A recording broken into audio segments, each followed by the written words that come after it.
बिस्मिल्लाहिर्रहमानिर्रहीम। अस्सलाम वालेकुम स्टूडेंट्स। अच्छा, आज हम लोग हमारा 15 लेक्चर है और आज हम लोग जो टॉपिक स्टार्ट कर रहे हैं कि हमारा एक टॉपिक आलमोस्ट कंप्लीट हो चुका है, रीमान इंटीग्रल वाला। ठीक है, उसमें से मैंने जो जो थ्योरम आपको करवाए हैं तो आप उसको वैसे ही कर लीजिए। ठीक है, और उसमें से जो एक दो थ्योरम या कोई चीज़ें जो नहीं मैंने करवाई तो उसको आप रहने दें। ठीक है। अच्छा, नेक्स्ट हम लोग चैप्टर स्टार्ट करते हैं। अब ये न्यू टॉपिक है, इसके ना आपके पास नोट्स भी होंगे। ठीक है, और नोट्स के ऊपर चूँकि थोड़ा सा ना कॉम्प्लिकेटेड लिखा हुआ था, नोट्स के ऊपर थोड़ा सा मिक्सिंग अप था, तो मैंने देखा कि वो आपको अंडरस्टैंड करने में ना थोड़ी सी मुश्किल होगी। तो इसलिए मैंने क्या किया कि मैं आप उस चैप्टर के ना कंप्लीट नोट्स बना के ना आपको साथ साथ ही प्रोवाइड करता जाऊँगा। ठीक है, आपके पास नोट्स हैं वो चैप्टर इम्प्रॉपर वाले, आप उसको भी देख लें। ठीक है, और साथ साथ जो मैं उसको मतलब कि एक सीक्वेंस से मैं ना सारे लिख रहा हूँ। ठीक है, तो आप क्या करेंगे, वो जो मैं सीक्वेंस से लिख रहा हूँ आप उसको नोट कर लें और उसको देखें। ठीक है। अच्छा, चैप्टर हमारा जो हम लोग स्टार्ट कर रहे हैं कि इम्प्रॉपर इंटीग्रल्स। ठीक है, कि इम्प्रॉपर इंटीग्रल्स क्या होते हैं। अब इम्प्रॉपर इंटीग्रल्स की ना दो टाइप्स होती हैं कि टाइप 1 एंड टाइप 2। ठीक है, तो सबसे पहले हम लोग डिस्कस करते हैं टाइप 1।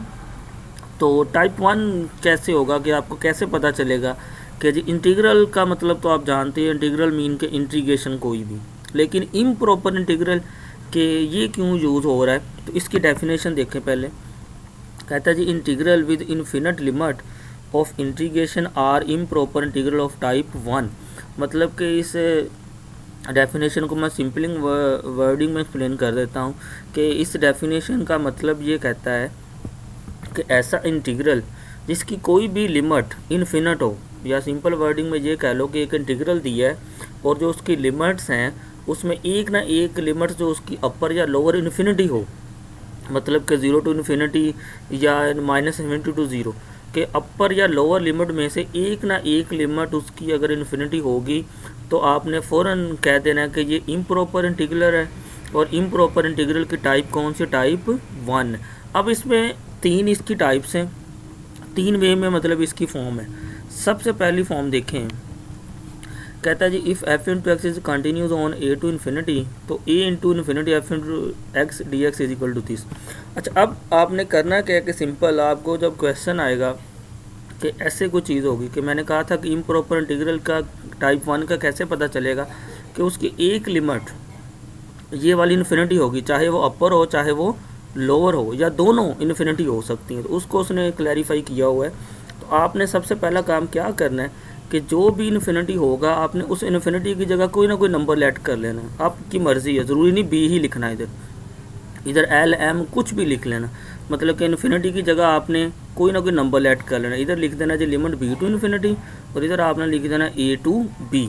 फिर इसको आपने नेक्स्ट इंटीग्रेशन करके इसको सोल्व कर देना है। ठीक है, फिर इसकी दूसरी टाइप है जी, दूसरी टाइप में आप नोट करें दोनों में डिफरेंस क्या है। इसमें अपर इंटीग्रल इन्फिनिटी थी, इस 2 टाइप में क्या होगा कि इसमें लोअर ये जो नीचे वाली है ये आपकी इन्फिनिटी होगी। ठीक है, तो इसमें भी आपने क्या करना है कि जस्ट क्या करो कि जिधर इन्फिनिटी आ रही होगी आपने क्या करना है, उस इन्फिनिटी की जगह पे आपने कोई ना कोई नंबर लिख देना, लेट कर लेना, कोई भी नंबर लिख दें। इसको मतलब कि ये नहीं करना कि जी ए ही लिखना है। ठीक है, आपकी मर्ज़ी, आप जौन सा मर्ज़ी इस पर लिख दें। ठीक है, कि जैसे जो भी इधर आपने नंबर लिखना है इन्फिनिटी की जगह तो इधर आपने लिख देना। अच्छा, तीसरी फॉर्म इसकी कौन सी, तीसरी फॉर्म ये बनती है कि अगर -∞ टू इन्फिनिटी हो तो आपने क्या करना है, उसको ऐसे लिख देना कि जी -∞ to C plus C to infinity. अब इसमें क्या है, सी क्या होगा, सी क्या है कि where C is any real number. इधर मुझे वो स्किप हो गया लिखना, तो इधर आप लिख लेना कि where C is any real number, के कोई भी रियल नंबर सी आपने इधर लेके इसको ऐसे पार्टीशन में डिवाइड कर देना।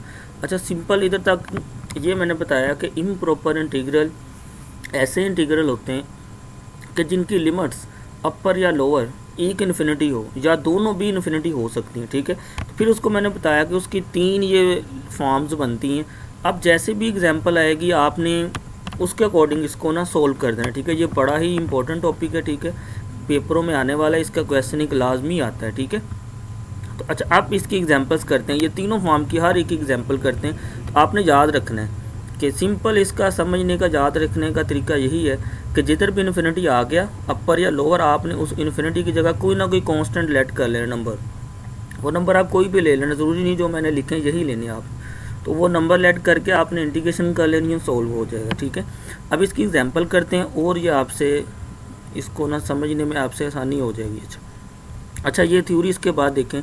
कहता है कि जी in each case if the limit is finite we say that improper integral converges, if the limit fail to exist the improper integral diverge. इसका मतलब पता क्या है कि सपोज आपको ये क्वेश्चन है, आपने इसको सोल्व कर रहे हैं, आप इसको इंटीग्रेशन को सोल्व करते करते एंड पे आपके पास आंसर फाइनाइट नंबर नहीं आता। फाइनाइट नंबर हम लोग कहते हैं कि 0 आ जाए, प्लस आ जाए, माइनस आ जाए, कोई भी नंबर आ जाए, उनको हम कहते हैं फाइनाइट नंबर। तो ऐसी सूरत में हमारा जो ये इंटीग्रल हो जाएगा, ये क्या कर जाएगा, ये वाला कन्वर्ज कर जाएगा इम्प्रॉपर इंटीग्रल। लेकिन अगर हम इसको सोल्व करते हैं, हमारे पास आंसर आपका आ जाता है इन्फिनिटी का, तो इट्स मीन क्या होगा कि ये इंटीग्रल क्या कर जाएगा, डाइवर्ज कर जाएगा। ठीक है, तो ये भी आपने एंड पे आपने इसके लिख देना। अब इसकी एग्जांपल हम लोग लेते हैं। अच्छा, ये देखें, ये एग्जांपल है। अब आपने नोट करना है सबसे पहले कि ये इम्प्रॉपर इंटीग्रल की कौन सी टाइप बन रही है। तो अभी चूँकि हमने सिर्फ डिस्कस करना है टाइप 1, तो टाइप 1 में मैंने आपको बताया कि चाहे अपर या लोअर या दोनों लिमिट्स कोई भी इन्फिनिटी आ जाए तो हम उसको कहते हैं कि ये इम्प्रॉपर इंटीग्रल की टाइप 1 है। ठीक है, तो इसको देख के पहले तो आपने अंदाज़ा लगाना है कि टाइप कौन सी है। तो इसका मतलब हमें पता चल गया कि ये टाइप 1 है। फिर अब आप ये सोचो कि टाइप 1 की ये फॉर्म कौन सी बन रही है। ठीक है, तो आपने इसमें नोट करो कि ये टाइप बन रही है, टाइप 1 की पहली फॉर्म बन रही है।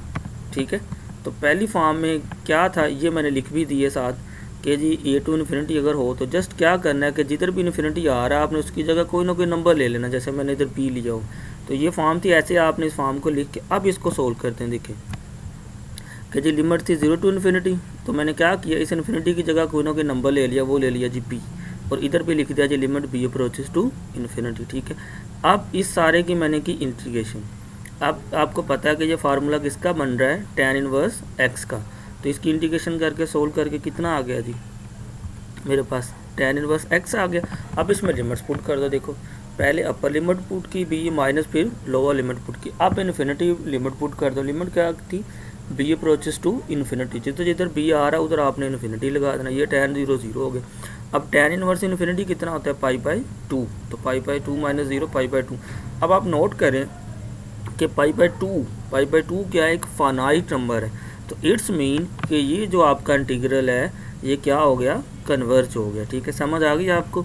आपने ऐसे ही करना है कि सबसे पहले इस एग्जांपल को देख के आपने देखना है कि ये टाइप कौन सी है इम्प्रॉपर की। फिर टाइप देखने के बाद आपने देखना है कि इसकी टाइप कौन सी बन रही है, टाइप 1 बन रही है या टाइप 2 बन रही है। ठीक है, दूसरा मैं आपको बता दूं कि ये चैप्टर आपके पास नोट्स भी गिवन है जो मैंने आपने को दिए हुए हैं, उसमें ये नोट्स के ऊपर भी ये चैप्टर होगा। ठीक है, तो उससे आप बाद में देख लेना। अभी ये मैं जैसे ये नोट्स बना रहा हूँ, जैसे जैसे आपको करवा रहा हूँ, आप इसको खुद अपने नोट्स बनाते जाएं। ठीक है, क्योंकि ये मैंने इसलिए काम कर रहा हूँ कि ताकि आपका एक सीक्वेंस रहे, हमारा उसमें सारा मिक्सअप किया हुआ था। ठीक है, तो ये एक सीक्वेंस रहे, तो इसलिए मैं इसको कर रहा हूँ। ठीक है, तो कल हम लोग इंशाल्लाह इसकी नेक्स्ट भी टाइप की एग्जांपल करेंगे। अभी आप इतना इसको करें, ठीक है, इसको देखें, इसको समझें। ठीक है, तो नेक्स्ट इंशाल्लाह हम लोग कल फिर इसको मज़ीद नेक्स्ट एग्जांपल्स करेंगे। ठीक है, और आप इसका नोट्स बनाते हैं। ये मैं हैंड रिटन लिख रहा हूँ कि एक्सप्लेन करके इसको सिंप्लीफाई करके, मज़ीद सिंप्लीफाई करके लिख रहा हूँ कि आपके लिए समझने में आसानी हो जाए। ठीक है, तो आप इसको ऐसे नोट्स बनाते जाएँ। ठीक है, और इसको सोल्व करते जाएँ। ठीक है।